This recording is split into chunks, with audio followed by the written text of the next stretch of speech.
Hi, I'm Fordan. Player ako sa Pinoy Changi. Yung mga adik sa building. Ayan, so, hi, Sir Fordan. Yes.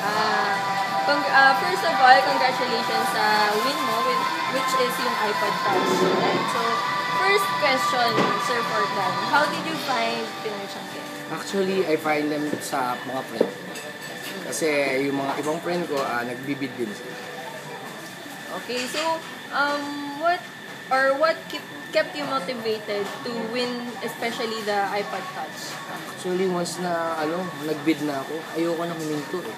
Kasi once na gusto ko yung item, hindi ko na siya titindiran. Kagaya nga nung sabi kanina nung nakita ko sa Pinoy Changi, Twitter never wins.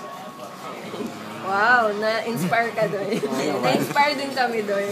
And so, with regards to your winnings, syempre marami ka ng winnings sa Pinoy Changi, no? So, what are some of the preparations you do before you play? Actually, ang preparation ko, may alarm clock.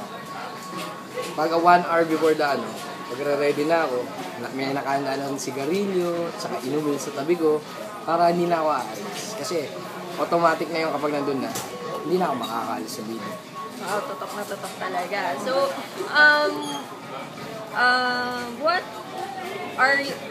what are the items yung gusto mo makita in the future sa Pinoy Changi? Gusto kong makakita ng mga game console, mga laptops, mga travel package.